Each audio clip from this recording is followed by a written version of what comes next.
asalaamaaleykum waa Sénégal asalaamaaleykum mbokku internet IJAD TV gannaaw bi ñu santé sang bi di Seydina Mohamed sallallahu alayhi wa sallam di santé également yàlla suñu borom ci kattan bi ñu may ak tal ak fekkee te di ko ñaan rek lépp lu ñu woo ci weeru koor bi lépp liñ ci ñaan mu nangul ñu ko ci daraja yi Seydina Mohamed sallallahu alayhi wa sallam. Alors dañoo am concept bu bees bu ñu tuddee 100% droit boo xam ne. Chaque semaine di ngeen ko mën a am mu nekk émission boo xam ne droit kese yoon ak yoonal lañ fay waxtaanee ñu fas yéene nag di ci ànd ak ay entretien ak ay spécialistes ak ay praticiens du droit que ce soit ay avocats ay professeurs université incha allahu rabi dinañ ci ànd ak yéen mais chaque semaine daal jàpp leen rek ne di ngeen am rubrique 100% droit fii ci IJAD TV ñu ànd ci waxtaanee li nga xam ne moom mooy yoon ak yoonal. Alors numéro 1 bu tey nag dañuy waxtaanee li nga xam ne moom mooy loi d'amnistie bi indi ci ay éclaircissement wala boog ay leeral yu bëree bëri parce que bon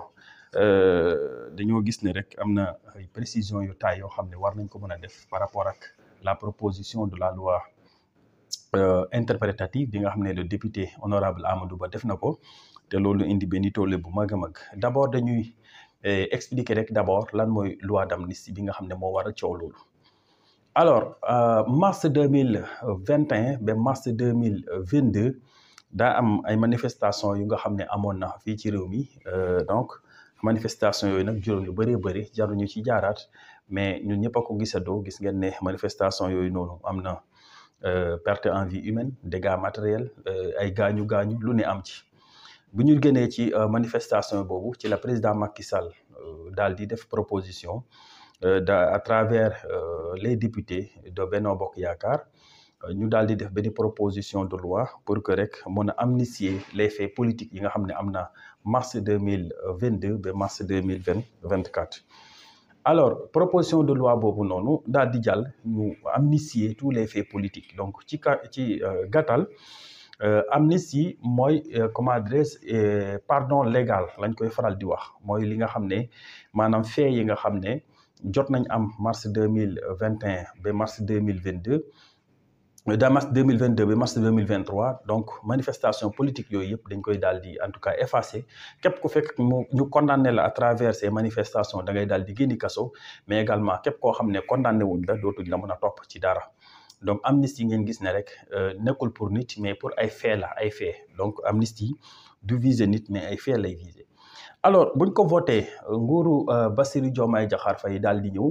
ñu bëri nag gis ne manifestation yooyu noonu liñ ci rey dafa bëri liñ ci ñàkk dafa bëri donc ñàkk a traîner ñi nga xam ne ñoo doon rey wala boog ñi nga xam ne ñoo doon yàq wala di def dégâts matériels ci alalu askan wi wala boog ci alalu état donc loolu impunité la maanaam ñàkk a def yoon ak yoonal donc justice dafa war a def liggéeyam bu ko defee ki nga xam ne dañ koo rey ñu xam kan moo ko rey ki yàq ñu xam ne moom moo yàq bi pare ñu condamné ko. donc ñu bëri loolu moo leen agité ñu ne en tout cas amnistie boobu dañ ko war a en tout cas abroger loolu nag indi doole bu rëy moo tax tey ñu def benn précision d'abord lan mooy abrogation en droit. Alors abrogation boo ko déggee en droit ñaar moom moo am na lu ñuy wax abrogation tacite wala boog abrogation express donc ñaar yooyu moo am. Abrogation tacite wala abrogation express d'abord abrogation tacite mooy abrogation bi nga xam ne législateur maanaam député yi du ñu voté loi ne loi bi kat dañ koy changer ak loi bële déedéet dañuy voté loi boo xam ne day dugg en contradiction ak loi bu fi nekkoon bu ko defee application loi bu bees bi dina tax ba bële ñu bàyyi ko mu dugg en caducité ñu abroger ko de manière tacite. donc loolu mooy abrogation tacite beneen abrogation bi mooy abrogation li ñuy wax abrogation express. Abrogation express mooy li nga xam ne moom mooy législateur moom mooy voté loi ne désormais loi bi ma voté kat damaa bëgg mu remplacer loi bële comme ni ñu defoon avec la loi portant sur la peine de mort. Législateur bi moo voté loi ne peine de mort bi nga xam ne appliqué woon ko nañ ko Sénégal ku rey nit ñu rey la dañ koy changer ak peine capitale la perpétuité maanaam léegi au lieu nga rey nit ñu rey la boo reyee nit dañ lay tëj kaso giiru dund wala ñu tëj la fanweeri at wala ñu tëj la ñaar fukki at ça dépend de l'appréciation souveraine du juge donc loolu mooy abrogation express. Maintenant est-ce que abrogation am na effet rétroactif maanaam abrogation boo abrogé loi est-ce que abrogation boobu dina arrière wala du arrière loolu mooy interrogation bi donc abrogation en droit juridiquement abrogation amul effet rétroactif. Donc abrogation boo ko déggee bu ñu annuler loi boobu nga xam ne annuler nañ ko annulation boobu du gis maanaam du concerner faits yi nga xam ne am na avant ngay abroger wala dootu arrière pour reconnaître les faits yi nga xam ne am na avant ngay voter loi bi mais abrogation bi mu ngi commencé lundi 25 mars 2025 jour boobu la abrogé loi bi donc à partir de ce jour là ci la abrogation bi di commencé di produire ay effets pour avenir maanaam bu abroger une loi aujourd'hui loi boobu nga xam ne le jour qu'on a abrogé la loi portant sur la peine de mort le président de la République promulgué ko ñu publier ko au journal officiel à partir de ce moment là képp ku reyoon nit mënatuñ la rey parce que abrogé nañ loi boobu donc à partir du moment où la loi elle est publiée au journal officiel bés boobu la loi di commencer maanaam produire ay effets maanaam effet mi fa lay yem dootul connaître des effets pour l'avenir maanaam képp ku rey nit mënatuñ la rey mais mën la tëj perpétuité mën nañ la en tout cas tëj 30 ans ainsi de suite donc loolu mooy effet yi nga xam ne moom mooy abrogation ci lay am ba tax na ñi nga xam ne ñu ngi coow naan amnistie bi dañoo war a abroger ainsi de suite bu ñu abroger l'amnistie la loi portant sur l'amnistie bu ñu ko abroger ça veut dire que crime de sang dégâts yi nga xam ne jot na am sur le territoire national mooy des crimes en tout cas des délits politiques ou des crimes politiques yooyu mënatuñ atte seeni borom mënatuñ leen woo ci justice loolu mënatul nekk donc loolu képp ki nga xam ne yaa ngi xataraayu di naan yéen a waxoon ne loi bi dañ koy abroger nañ ko abroger pour que ñu mën a atte nit ñi loolu c'est peine perdue c'est parce qu'en réalité comprendre juridiquement lan mooy abrogation et quels sont les effets de l'abrogation bu ñu abroger loi bi mënatoo jël ne yóbbu leen tribunal pour nga atte leen mënatul nekk parce que abrogation ne concerne pas le passé ça concerne que l'avenir amul effet rétroactif donc loolu précision la bootaay boo xam ne il faut que ñu apporter ko ba tax na le président Amadou Ba proposition de loi bi nga xam ne def na ko portant sur la loi interprétative c'est une bonne proposition la boo xam ne dina permettre ñu interpréter la loi d'amnistie bi nga xam ne voté woon nañ ko pour voir son champ d'application kan ak kan la concerné quels sont également les faits yi nga xam ne moom la concerné moom loi amnistie boobu loolu donc loolu je pense que pour juriste boo amee entendement wala boog pour ñi nga xam ne comprendre nañ lan mooy une loi interprétative dinañ xam ne la loi interprétative ñu voté ko bu mën a arrière moom moo gën ñu abroger la loi en tout cas la loi d'amnistie lan mooy une loi interprétative et quels sont ses effets une loi interprétative c'est une loi comme son nom l'indique qui vient pour exclusivement interpréter les termes d'une loi donc bu fekkee ne législateur dafa voté loi boobu mu voté mu obscur maanaam juge bi day am problème d'interprétation pour xam les tenants et les aboutissants pour xam l'esprit de la loi lu tax législateur bi voté loi bi à partir de ce moment-là législateur bi nga xam ne moo voté woon loi bi mooy dellusiwaat voté waat une loi boo xam ne day interpréter cette ancienne loi là ba tax na par rapport aux effets loi interprétative boobu day daal di arrière pour interpréter toute la loi bi nga xam ne moom moo tax ñu voté ko maanaam tey bu ñu voté une loi interprétative législateur bi ko voté adopté ko ñu publier ko au journal officiel après promulgation à partir de ce moment-là cette loi interprétative va rétroagir pour connaître tous les faits du passé concernant la loi d'amnistie maanaam yëpp di lay interpréter quel est son champ d'application quelle est la finalité quel est l'esprit du législateur le pourquoi il a voté la loi d'amnistie lan moo nekkoon soubassement loi d'amnistie bi kan la concerné ak kan la concerné wul donc tout ça interprétation moom mooy tax ñu dellusiwaat foofu noonu moo tax cette proposition de loi qui n'est rien d'autre que la proposition sur la loi interprétative elle est importante elle est fondamentale donc par rapport ak loi interprétative lu tax muy arrière xam leen rek ne en droit ñetti loi yi ñoo am possibilité dellu ginnaaw amul beneen ñeent mais ñetti loi ñoo am possibilité ñu voté ko lundi 25 mars 2025 mu mun a arrière ba connaître les faits de mardi 24 mars 2025 mais mu connaître également les faits du mercredi 22 en tout cas mars 2024 mun na arrière ba 2024 une loi interprétative loolu mooy loi bi nga xam ne day arrière te ñett la premièrement damay commencer ci loi bi nga xam ne moo ñu soxal te Amadou Ba def proposition bi la loi interprétative les lois interprétatives dañuy arrière maanaam dañuy arrière pour interpréter toutes les yu nga xam ne voté nañ ko 2024 2023 ainsi de suite donc loolu mooy loi interprétative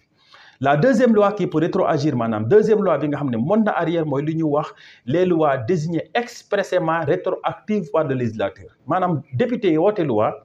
ba pare ne loi bii nga xam ne man député bi voté naa ko damaa bëgg mu arrière pour connaître les faits de 2024 les faits de 2023 les faits de 2022 les faits de 2021 loolu législateur mooy jël latitude am mooy jël pouvoir am mooy jël en tout cas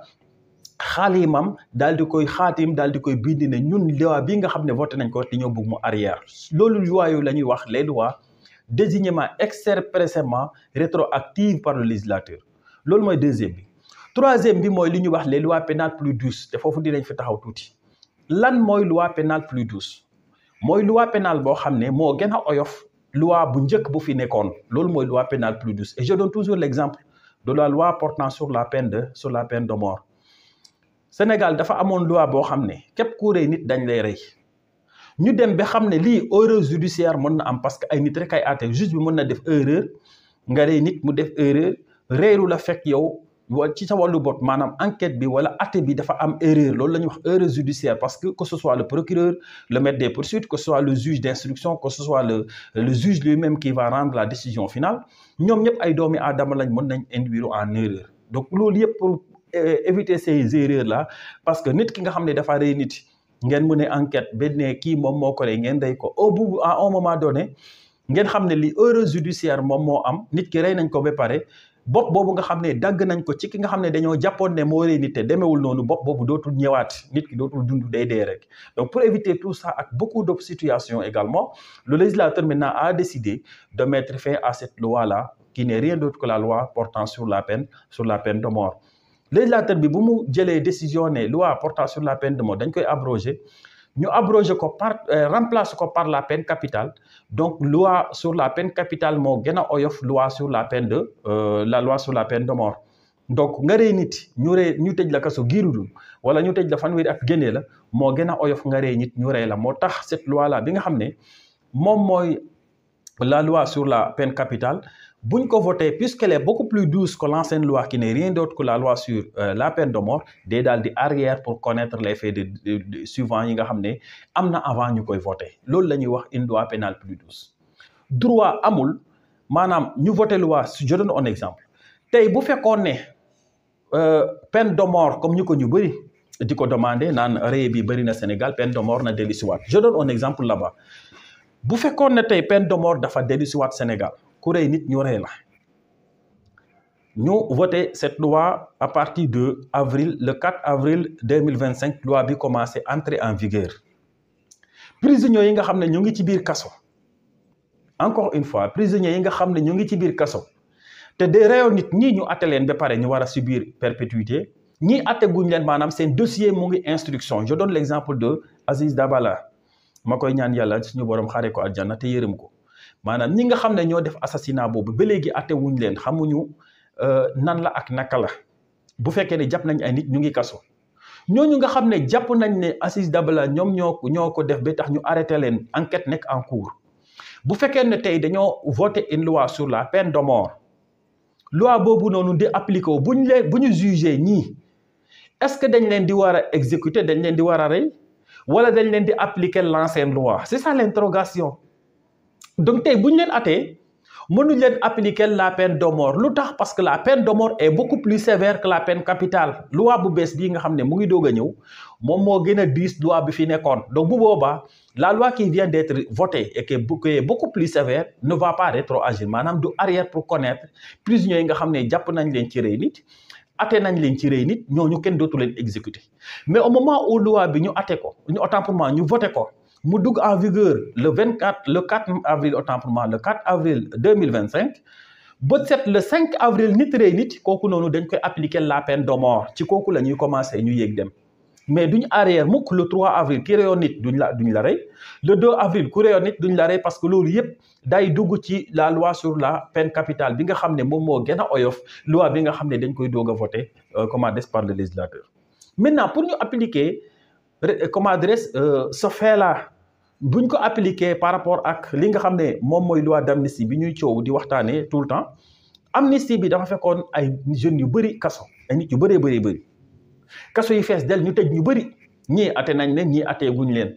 ñu voté une loi d'amnistie joxe fourchette mars 2022 bi mars 2024 képp koo xam ne def nga fee politique ñu arrêté la tëj la kaso atte la wala ñu ñàkk la atte da ngaa war a génn ñibbi sa kër ñu libéré prison yi. ñu ñëwaat ba tey ñu ne dañuy abroger loi bi mais ba ñu abroger loi bi ça ne signifie pas pour autant que bu ñu abroger loi bi ñi nga xam ne ñu ngi woon kaso dañ leen di delluwaat kaso déedéet loi amul loolu yoon amul loolu donc mënoo wax ne nit ki na ñibbi këram ba pare ba dem toog nga dindi loi boobu nga delloowaat ko kaso la loi du agir du rétroagir bu fekkee ne situation ba muy régir dafa gën a métti situation bi nga xam ne moom la fi fekk loi à partir de ce moment là du mën a arrière moo tax. ñàkk a xam moo tax ñu bëri di xataraayu di naan nañu abroger loi bi nañ abroger mais ko dégg les activistes Abdou Karim Gueye Badara Gadiaga ñu bëri ñu ngi xataraayu naan ñoom ñoo ko waxoon nañ ko def mais les initiés ñi nga xam ne comprendre nañ xam nañ lañ mooy yoon ak yoonal xam droit duñu wax rek ne nañ abroger loi bi pour que ñu mën a delloo nit ñi kaso ñu mën leen atte am na soo ñoo xam ne dañuy exagérer dem ba ne le président Bassirou Diomaye day dellu kaso Ousmane Sonko dellu kaso mais loolu mooy ñàkk a xam loolu mënul nekk donc au Sénégal tey da ngay rendre compte ne malheur bi yëpp ak métit bi du lenn lu dul parce que tout simplement ñi nga xam ne ñu ngi wax duñu wax ci seeni domaine kenn ku nekk daa am foo xam ne fa la sa xel yem sa xam-xam également ci loolu la màcc li nga xam ne xamoo ko bu ci dugg bu ci wax nga bàyyi ñi nga xam ne ce sont les connaisseurs ce sont les spécialistes ñu intervenir ñu wax ci loolu mën a leeral askan bi parce que tout simplement toole bu bëri bii dem bi ne sax na comment des lëndëmal xelu askan bi lu ko def du dara lu dul les non initiés ñi nga xam ne xamuñ dara ci yoon ak yoonal. Donc aujourd'hui je pense que boo nekkee activiste yenn points yi boo ci waree wax même bu fekkee xamoo ko war nga laaj ku ko xam mu indil la ay leeral ba nga xam ne lii la nga doog ci wax nga nekk également chroniqueur la même chose nga nekk journaliste la même chose parce qu'on ne peut pas connaître tout en réalité moo tax aujourd'hui cette loi qui porte sur la l'interprétation de la loi portant sur l'interprétation de la loi d'amnistie. Donc, cette loi interprétative, je pense que c'est la meilleure solution pour que nous puissions interpréter cette loi d'amnistie, les tenants et les aboutissants. L'autre hic, moi, par rapport aux forces de l'ordre et de défense, parce que nous avons donc FSD, cette loi, la loi d'amnistie ne concerne pas les forces de défense et de sécurité. La loi d'amnistie concerne l'autre. Loi d'amnistie mënu leen concerner parce que loi d'amnistie day indi fourchette indi préciser des faits bien déterminés dans des faits politiques. Donc puisque on parle ici des faits politiques, les FSD sont hors du terrain politique ñoom bokkuñu ci. Donc kooku mënoo leen poursuivre. Donc ñoom au-delà de la loi et tout de leur encadrement de leur décret de 75 si je ne me trompe bi nga xam ne encadré na leen seen fonction, mais également il y a ordre de la loi et le commandement de l'autorité légitime. Si le préfet demande au FDS d'aller encadrer cette manifestation bi war a dégénérer, les FDS dañu am yoon ak yoonal da leen may ñu taxaw pour garantir la sécurité et la salubrité des habitants des populations sénégalaises. Donc loolu bu ñuy garantir cette salubrité là ñu mu am des morts d'hommes. Mais boo walbati ko autopsie war na am enquête war na am lu ne war na am en réalité on n'en disconvient pas mais cela ne veut pas dire pour autant qu'aujourd'hui ipso facto dañuy abroger loi d'amnistie pour suivre les FDS mais bu ñu ko defee mais Sénégal est-ce que dina amati FDS parce que kenn ku nekk di nga xam ne man en assurant la sécurité de la population bu mort d'homme amee man en tant que FDS dañ may traduire en justice dañ may condamner bu boobaa seen liggéey ni ñu ko war a defee duñ ko def. Moo tax il faut qu'on arrête le débat sur policiers yi dañ leen a war a traduire en justice gendarmerie insubé ils n'ont absolument rien à faire. La loi ne leur concerne pas. Je suis désolé mais la loi ne leur concerne pas. Donc aujourd'hui mettre le débat public mettre le débat sur la scène publique en disant que les FDS on doit les traduire mais ça c'est peine perdue. La loi d'amnistie ce qu'on peut faire aujourd'hui pour nous revoir son champ d'application revoir les faits yi nga xam ne de manière précise faits yi nga xam ne concerné na ko mais c'est tout simplement voter une loi interprétative comme l'a suggéré le député Amadou Ba. C'est cette loi interprétative qui va nous permettre de comprendre ou de connaître effectivement quel est le champ d'application de la loi d'amnistie, de comprendre également effectivement quels sont les effets ou bien quels sont les